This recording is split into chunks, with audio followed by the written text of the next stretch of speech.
Abra sua Bíblia do Evangelho de Mateus, capítulo de número 5, por favor. Evangelho de Mateus, capítulo de número 5. As crianças fizeram muito bem, elas estão de parabéns. Também quero agradecer às professoras, né? Várias delas trabalharam para que essa homenagem aqui fosse feita.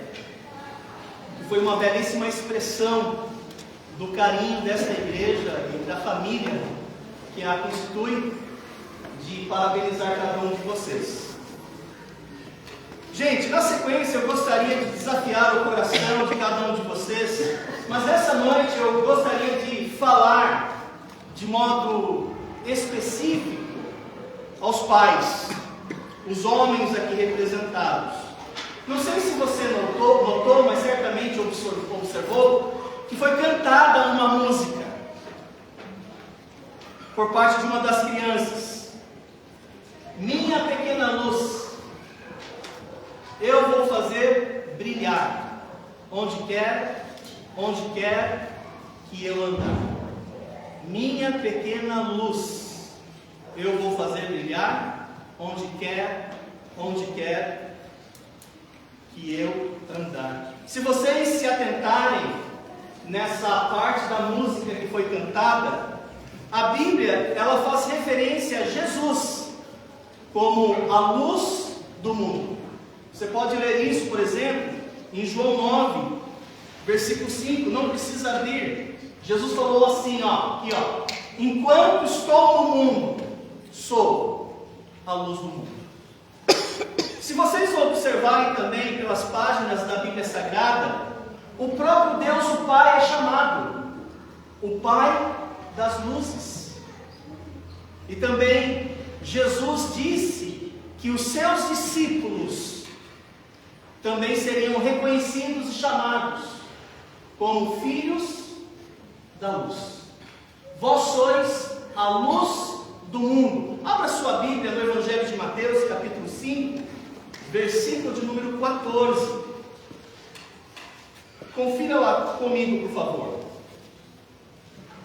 Evangelho de Mateus, capítulo 5, versículo de número 14. A parte A do versículo diz assim: vós sois a luz do mundo. Ouça-me, eu poderia falar com muita tranquilidade que você, pai, que segue a Jesus, você também é luz. Vamos orar. Amado Deus, nós lhe rogamos neste momento discernimento, compreensão, para que, ao ouvirmos a tua palavra, possamos nos render a ela. Não porque é o caminho mais fácil, mas porque é o único caminho que temos. Ó Deus, na sua misericórdia, capacita-nos para que vivamos nesse presente século que anda em negrura, em trevas, na escuridão. Possa haver homens e mulheres, crianças, que vão refletir a luz que receberam do seu Deus. Pedimos isso em nome de Jesus. Amém. Amém. Quando a Bíblia se refere luz, ela está querendo dizer como uma referência. Isso mesmo. Você, pai, é uma referência. Agora a pergunta é a seguinte: será que você é alguém que se possa imitar? Acho muito interessante quando nós observamos os faróis que são instalados em alto mar. E sabe por que existem os faróis? Eles servem de sinal. Sinal para as embarcações. Porque pode ser que elas percorram lugares perigosos. E essa luz que é emitida vai dar um norte a eles. Do mesmo modo, quando nós observamos alguns pais na caminhada de seus filhos, eles precisarão de um norte. A pergunta é: para onde é que eles vão olhar? Você diria, para Deus? É óbvio. Sim, mas bom seria que eles conseguissem enxergar em você, Pai, a luz de Cristo, para que seus filhos possam imitar a fé dos seus pais. Algumas semanas atrás eu estava assistindo um documentário sobre os Thunderbirds. E curiosamente, os pilotos americanos, eles são extremamente habilidosos da esquadrilha da fumaça americana. E todos eles, todos os pilotos, eles têm um que serve de referência quando eles estão no ar, que seria a aeronave de número 1. E dependendo da manobra, é normal eles perderem o norte, a equipe. E quando eles perdem o norte, eles perdem a referência, então eles devem procurar, eles devem se alinhar ao piloto de número 1. Só que em determinados momentos, até o número 1 se perde. O piloto de número 1. E nesse momento, ele vai precisar olhar para a pista. E lá na pista vai ter um homem com um refletor com uma luz vermelha, bem forte, emitindo um sinal. E aquela aeronave, número 1, olha para aquela luz, a aeronave se alinha e todos os demais se alinharão. E eu gostaria, nesta noite, de trazer a você alguns exemplos que nós encontramos nas páginas da Bíblia Sagrada de homens que foram para seus filhos esse farol, essa luz. E o primeiro personagem que quero trazer a você, que serve de referência para nós e também foi referência para seus filhos, esse homem foi Abraão. Não sei se você conhece a história deste personagem da Bíblia Sagrada, mas a Bíblia vai nos informar que em determinado momento da sua caminhada, ele teve que tomar uma decisão muito difícil, Abraão. A Bíblia vai dizer a nós que Deus se revela a ele, e ele deveria ir até o monte Moriá, e ele deveria sacrificar o seu único filho, chamado Isaque. Interessante que quando nós lemos esta orientação de Deus a Abraão, ele não hesitou. Ele pegou o seu filho, ele pegou o seu animal, ele pegou a lenha e ele foi até o monte Moriá. E ele de fato, diz a Bíblia Sagrada, que ele estava preparado, com um cutelo na mão, de atender às orientações de Deus quanto a sacrificar o seu único filho. Talvez reverberando aquilo que Deus o Pai faria com o seu próprio filho, por amor a nós. Graças a Deus, Abraão foi poupado ali e não precisou sacrificar seu filho, mas Deus o Pai sacrificou dele por amor a vocês todos. Mas nós temos algumas lições que nós podemos aprender a respeito de Abraão. E o fato é o seguinte: ouça-me, Pai, seus filhos precisam saber que você, Pai, ama a Deus mais do que qualquer outra coisa. Inclusive, Pai, seus filhos precisam saber que o seu amor por Deus é maior do que o seu amor pelos seus próprios filhos. Tanto é fato que Jesus ensinou o seguinte: amarás, pois, o Senhor teu Deus de todo o teu coração, de toda a tua alma, de toda a tua força e de todo o teu entendimento. Nós não encontramos uma orientação tão forte, tão contundente, descendente, a qualquer outro teu semelhante. O seu amor a Deus deve ser latente. O seu amor a Deus deve ter a primazia. A pergunta é a seguinte: será que seus filhos, quando olham para você, eles sabem, papai ama a Deus. Papai ama a Deus mais do que ama a nós, seus filhos. Vou imitar o meu pai. E o Deus do meu pai vai ser o meu Deus. E ele vai ocupar o primeiro lugar. Jesus falou a mesma coisa em Mateus capítulo 6, com relação a colocar Deus em primeiro lugar.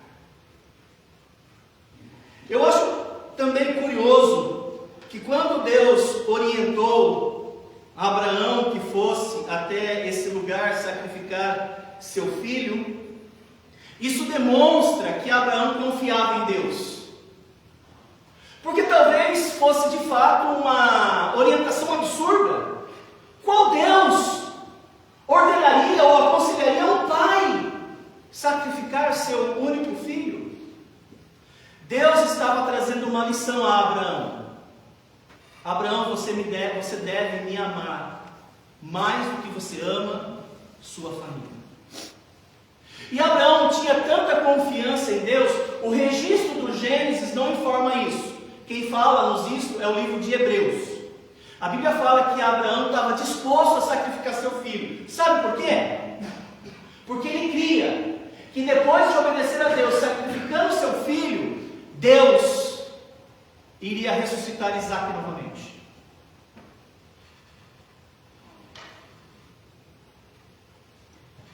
Quando lemos o registro do Gênesis, Abraão não contou para Sara. E por que ele não contou para Sara? Ela não aguentaria. Ela não iria suportar essa prova. Abraão decidiu: eu levo o menino, eu sacrifico o menino, Deus ressuscita ele, eu levo ele seguro para casa, são e vivo. Se você, pai, deseja ser uma referência, uma luz para seus filhos, você deveria imitar a fé de Abraão. E a fé dele foi demonstrada pelo seu amor a Deus. Então você deve perguntar hoje ao seu coração: o seu amor por Deus, ele é maior do que todas as coisas? O segundo exemplo que lhes trago nesta noite, também de um outro personagem da Bíblia Sagrada, que nos serve de exemplo, foi Noé. Você conhece a história de Noé? Noé, ele foi um exemplo, porque ele ousou desafiar o mundo inteiro através de um juízo. E nós percebemos pela história de Noé que ele precisou crer em Deus, numa revelação que foi dada a ele no particular. Essa revelação Deus não repartiu com a esposa de Noé, não. Deus não repartiu essa revelação aos filhos de Noé, não. Essa revelação foi dada a Noé. E Noé teve um chamado de construir uma barca para a salvação da sua casa. Noé recebe essa revelação para que ele construísse essa barca, só que Noé não era um engenheiro naval. Noé, ele era um agricultor. Desse modo, Deus iria revelar a ele aqui, não somente a missão, mas Deus teria que revelar a ele, Noé, como fazer essa missão. E eu acho isso muito interessante, porque às vezes não é apenas receber a orientação de Deus para fazer isso ou aquilo, mas também estar atento às orientações de Deus como fazer. Abraão não tinha a menor ideia de como construir uma barca. Ele nunca fez isso. E Deus, você percebe pelo registro do Gênesis, que Deus não apenas o chama para essa missão, mas Deus dá detalhes como ele deveria fazer. E você, pai, a semelhança de Noé, precisa estar atento às orientações de Deus. Você sabia que você, ao vir aqui nesta noite, Deus está falando com você? E você precisa estar atento, porque os seus filhos, não tanto pelos seus filhos, mas o fato é, os seus filhos estão te observando. Se você não apenas escuta o que você deve fazer, mas como você deve fazer. A revelação foi individual, queridos, e foi particular. Deus não deu essa mesma instrução à esposa dele, nem aos filhos, mas a ele. E mais, esqueci de um detalhe. Quando Deus chama Noé, Deus pede a Noé: eu quero que você inclua a sua família nesse projeto. Não quero que você construa essa barca sozinho. Você vai incluir a sua esposa. Você vai incluir seus filhos. E mais, os filhos dele, todos eram casados. Você vai incluir suas noras, você vai incluir as suas esposas, as minhas noras também. Eu acho isso fantástico, porque Noé arranca de nós admiração. Porque Noé consegue colocar a família dele toda no projeto que foi revelado a ele, não é? E às vezes nós não conseguimos influenciar a nossa casa.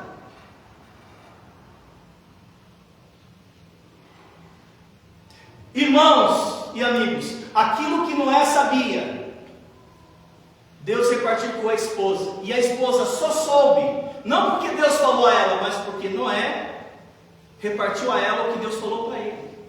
Deus não revelou essas verdades aos filhos de Noé, Cã, Sem e Jafé. Eles não sabiam.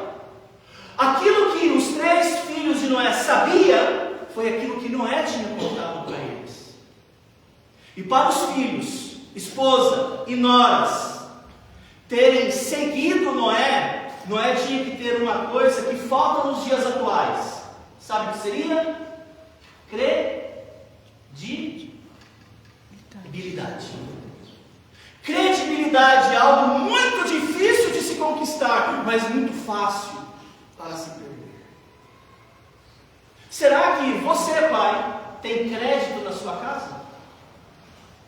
Vocês perceberão que é muito difícil você construir credibilidade. E Noé tinha credibilidade. Gente, aqui não foi um projeto fácil. Foi um projeto demorado. Eu não vou me atentar aos detalhes, talvez numa outra ocasião, mas o projeto da construção da barca demorou 100 anos. Não foi 1 ano. Não foram 10 anos. Vocês sabem que naquele período pré-diluviano, os homens e mulheres viviam mais tempo. Havia uma longevidade. A construção da barca demorou 100 anos. Imagina os projetos pessoais e particulares dos filhos. Vou ter que parar os meus sonhos, os meus projetos, porque agora papai me convidou para entrar num projeto que Deus revelou a ele, papai. Querida, nós estamos casados, nós temos sonhos, queremos construir a nossa família, mas papai quer nos incluir. As noras tiveram que acreditar no sogro, porque toda a família foi incluída.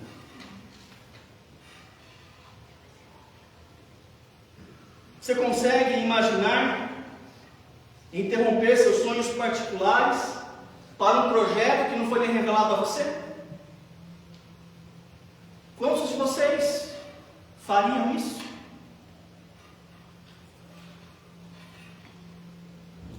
Imagina você conversar com a sua esposa e vocês todos deveriam entrar num projeto de construir essa barca, uma barca gigantesca, e deveria fazer certo, porque na hora do dilúvio nós não teríamos para onde correr. E esse problema é um grande problema, porque não chovia na época. E nós sabemos pelo registro que quando o dilúvio chegou a esse mundo, o mundo inteiro foi tragado pelas águas do dilúvio. E só Noé, com a sua família, foi salva dentro daquela barca. A esposa que acreditou no marido. Tem esposa aqui que não acredita no seu marido? Os filhos foram salvos porque acreditaram no pai. Tem filhos aqui que não botam a fé no pai. As noras foram salvas. Isso é curioso. E no transcurso do tempo, a Bíblia vai dizer para nós que Noé foi zombado. Construir uma barca desse tamanho, tantos recursos, tanto esforço. Você sabia que Noé foi motivo de piada? Talvez ele foi o primeiro homem a sofrer bullying. Imagina o que isso poderia construir no coração dos filhos. Papai, estão rindo do Senhor. Imagina o conflito que poderia ser construído no coração da esposa de Noé. Querido, as pessoas estão tirando sarro de você. Um dilúvio inacreditável. Naquela época funcionava assim: um vapor subia da terra e regava a superfície da terra. Não havia chuva. Um vapor subia da terra e regava a superfície da terra, que em tese é o melhor sistema de irrigação. O fato é, pode ser que ninguém dê crédito a você, mas sua família acredita em você. Porque sua esposa sabe o marido que tem. Seus filhos sabem o pai que tem. Suas noras sabem o sogro que tem. Os filhos, a esposa, até as noras, eles tinham que imitar a fé de Noé. Talvez haverão momentos que os seus filhos, à luz da medicina, à luz da tecnologia, não terão respostas. E eles vão ter que se lembrar da fé do papai. Papai confiava em Deus. Tantas vezes papai nos chamou para orar. Nós não sabemos o que vai acontecer, nós não sabemos como vai acontecer, mas nós temos um Deus fiel. Meninos, meninas, vem cá. Vamos orar ao Deus que conhece todas as coisas. E Ele vai nos mostrar o caminho. Isso se repetiu várias vezes. E lá na frente, seus filhos vão se lembrar disso. Assim como Abraão foi uma referência de amor, Noé uma referência de fé, termino trazendo um terceiro e último personagem, que eu quero usar como exemplo de um homem que afetou sua família. Eu quero me referir agora a Jó. Jó foi um pai que serviu de referência para seus filhos. E Jó foi um homem que sofreu, porque aprendeu a sofrer. E mesmo sofrendo aqui, isso não lhe roubou algo que você, pai, precisa ter também: esperança. Mesmo que todas as coisas ao teu redor digam o contrário, Jó teve esperança. Irmãos, e não é possível olhar para a vida de Jó sem a devida reverência. Sabe por quê? Porque eu faço parte de uma geração de pastores que sofre muito pouco.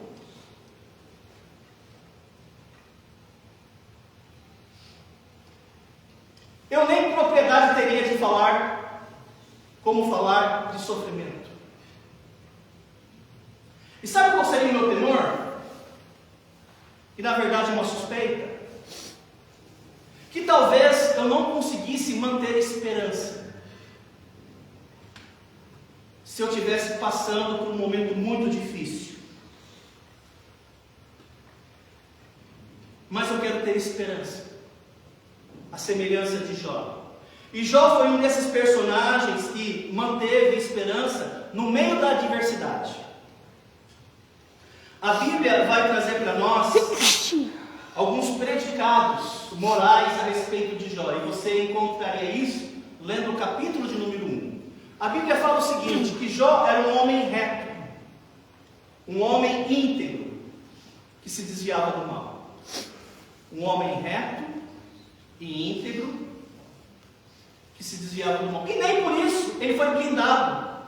Você sabia que os bons também sofrem? Os homens íntegros também sofrem?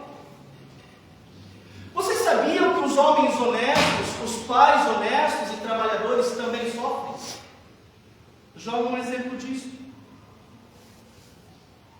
Um homem assim nem deveria sofrer, porque ele é correto, ele é íntegro, ele se desvia do mal, ele deveria ser cercado de coisas boas, de fartura, de prosperidade, de saúde. Ele não fazia mal para ninguém, pelo contrário, fazia o bem. Até a Bíblia diz, você encontra isso no finalzinho do capítulo 1, o tipo de pai que era Jó. Sabe o que a Bíblia diz? Que Jó, ele levantava-se toda madrugada e ele orava pelos seus filhos. E sabe por que Jó levantava-se de madrugada e orava por todos os seus filhos? E Jó tinha 10 filhos, 7 meninos e 3 meninas. E sabe por que Jó orava continuamente pelos seus filhos toda madrugada? Porque ele temia que seus filhos pecassem contra Deus no coração. E a Bíblia diz que Jó fazia mais, além de orar, Jó fazia sacrifícios a favor dos seus filhos. Você quer conhecer uma família? Conheça o pai daquela família. E a família de Jó tinha uma característica que muitas famílias modernas não possuem. A família de Jó era unida. E nós sabemos que isso não é normal, principalmente quando uma família é constituída de mais de um filho. Não é normal os filhos serem unidos. Mas a família de Jó era unida. E sabe por que a família de Jó era unida? Porque por detrás dessa família havia um pai que orava por eles continuamente. Mas nem por isso ele foi privado de sofrer. Ele sofreu muito, irmãos. A Bíblia vai dizer a nós que Satanás atingiu as 5 áreas mais importantes da vida de um pai. Sabe quais seriam? Satanás atingiu a vida financeira de Jó. A Bíblia vai dizer para nós que Jó era o homem mais rico do Oriente. Ele era Elon Musk da sua geração. E o homem mais rico do Oriente, ele faliu. Não em um ano, não em 6 meses. Ele foi para a lona em um único dia. O homem mais rico faliu em um único dia. A Bíblia vai dizer a nós que Satanás também atingiu a sua saúde. Um homem saudável ficou encarquilhado, uma ferida viva. Seus amigos, Jó tinha amigos. Seus amigos se tornaram insolentes, desrespeitosos. Seus amigos fizeram acusações terríveis. Sua esposa o abandonou na hora mais difícil. Inclusive o incitava a amaldiçoar a Deus. Seus filhos todos morreram em um único dia. Talvez haja aqui uma mãe ou um pai que levou o seu filho para o cemitério. É uma dor muito forte. Jó sepultou todos os seus filhos em um único dia. Como que você volta do cemitério? Como que você se recompõe? Jó perdeu tudo. Mas ele não perdeu uma coisa. Ele não perdeu a esperança no Deus dele. E nós encontramos uma declaração fenomenal em um dos últimos capítulos do livro de Jó. Eu convido vocês a irem para lá. Jó, capítulo de número 42, versículo de número 2. Jó, capítulo 42, versículo de número 2. E a minha oração e a minha súplica é que você, Pai, possa também imitar a esperança de Jó. Olha o que Jó declarou aqui. Jó 42, versículo 2. Amém? Amém. Leio. Bem sei. O quê? Que tudo podes. Hã? Que tudo podes. Você crê nisso? Na adversidade? Bem sei que tudo podes. E nenhum dos teus planos podem ser frustrados. Bem sei que tudo podes. Será que é esse Deus que você tem colocado a sua esperança?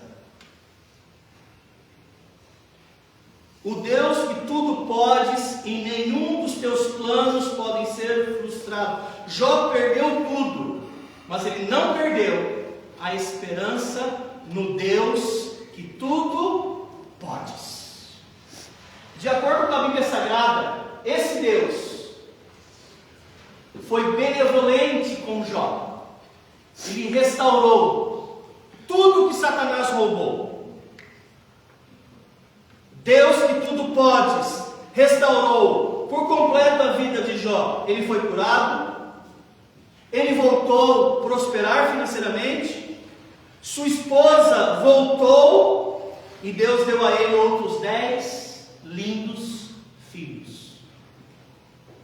A pergunta é a seguinte: quem você está servindo? Talvez não dá para você contar com a maior parte das pessoas que convivem com você, mas você talvez possa contar com a sua casa. E a casa que você está construindo, Pai, depende de você. Então aqui eu tenho 3 homens. Abraão, com a demonstração de amor pelo seu Deus. Nós temos aqui um segundo personagem que foi Noé, a sua fé na revelação de Deus. E nós temos Jó, um homem que tinha esperança no seu Deus. Eu gostaria de concluir lendo um trecho que encontra-se no livro e na carta aos Coríntios, no capítulo de número 1. Perdão, 1 Coríntios capítulo 13. Logo após quero convidar o pianista para que vá ao piano, porque vamos cantar um hino. E na projeção, se pudesse preparar o hino de número 65, quero fechar com um desafio ao seu coração. Hino 65. 1 de Coríntios, capítulo 13, versículo 13, a parte A. Eu quero que vocês saibam que todas as referências que foram usadas como luz, elas são bíblicas. 1 aos Coríntios, capítulo 13, versículo 13. Paulo fala assim: agora, pois, permanecem, o que? Número 1, a fé. Número 2, A esperança. esperança. Número 3, O amor. o amor. Vamos orar. Querido Deus, nós nos colocamos diante do Senhor em gratidão por aquilo que o Senhor tem feito na vida desta igreja, pela família pastoral, pela família diaconal, pelos professores e professoras, pelos membros desta igreja e por aquelas pessoas que aos poucos o Senhor tem trazido. Louvado seja o nome do Senhor. Continue fazendo esta obra crescer para louvor da sua glória. Querido Deus, os pais que aqui estão foram desafiados em algumas áreas. Eu peço que o Senhor, ó Deus, trabalhe no coração deles, desafiando cada um deles a fazer melhor, a fazer mais, tendo como exemplos alguns homens que também trilharam esse mesmo caminho, e lá atrás esses homens também precisaram tomar em algum momento decisões. Abençoa, Pai, em nome de Jesus, amém. Pode se colocar em pé junto comigo, vamos cantar o último hino, vai ser projetado. Amor Glorioso é um hino que fala a Deus buscando você. E talvez depois de tudo que você ouviu e aprendeu, talvez o seu coração esteja pronto para dar uma resposta a Deus. Eu não pedirei a você que venha para frente, não pedirei a você que levante a mão, eu apenas pedirei a você, considere a possibilidade de que o culto hoje, que foi feito a Deus, é para trazer uma grande lição a você que é pai.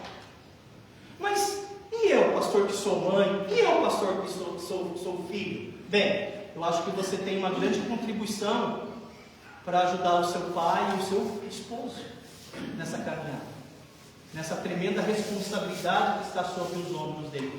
Porque no dia que o seu pai, o seu marido se encontrar com Cristo, não é para você, filhos, que Deus vai pedir contas. Não é para você, esposa. Vai ser para o seu pai, para o seu marido. Então ajuda eles. Seja uma bênção para eles. Cantemos.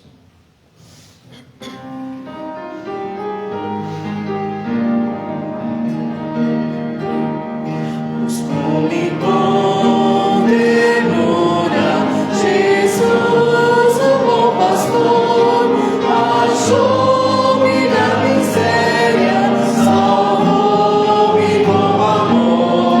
No céu cantaram de alegria, os anjos sim em harmonia.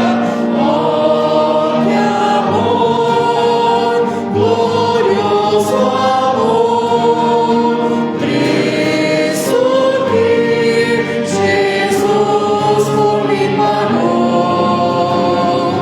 inaudita graça me mostrou. Jesus mostrou-me as chagas que em meu lugar sofreu, coroa de espinhos, a cruz que padeceu. Que poderia em mim achar pra tais afrontas suportar? Oh, que amor, glorioso amor, Cristo que Jesus por mim pagou, inaudita graça me mostrou. Feche seus olhos por mais alguns instantes, enquanto a pianista toca. Talvez você esteja aqui, pai, mãe, filhos, e você não tem certeza do seu destino eterno, para onde você vai depois que você partir. Você sabia que Jesus falou: eu sou o caminho e a verdade e a vida? Ninguém vem ao Pai senão por mim. Então, se você está aqui presente e você quer se encontrar com Jesus, aí onde você está, a Bíblia diz: invoca o nome do Senhor. Chame pelo nome de Jesus. Fala: Senhor, socorre, ajuda-me, salva-me, Senhor. A Bíblia fala que Ele vai inclinar-se e vai salvar você. Talvez você esteja aqui e a mensagem falou ao seu coração. Eu quero ser esse pai, a semelhança de Abraão, a semelhança de Noé, a semelhança de Jó. Eu tenho falhado, eu preciso melhorar. Pastor Mário, ore por mim, para que Deus me ajude nessa caminhada, porque a mensagem falou comigo hoje. Alguém assim? Levanta uma de suas mãos para eu orar sobre essa área. Amém. Pode abaixar. Pode abaixar. Você já falou amém. Levanta a sua mão para eu orar por você. Pastor, a mensagem. Amém. Obrigado. Amém. Obrigado. Quem mais? Pastor, ore por mim. Amém. Já te vi. Mais alguém? Amém. Deus te abençoe. Mais alguém? Pastor, a mensagem falou comigo hoje. Mais alguém? Deixa eu orar por você. Levanta uma das suas mãos. Mais alguém? Ok. Senhor, aplique essas verdades nesses irmãos e irmãs. Em nome de Jesus. Cantemos a última estrofe. Estamos próximos a encerrar o culto. Cantemos. Enquanto as horas passam, eu tenho gozo e paz, e aguardo do meu mestre, que tão feliz me faz.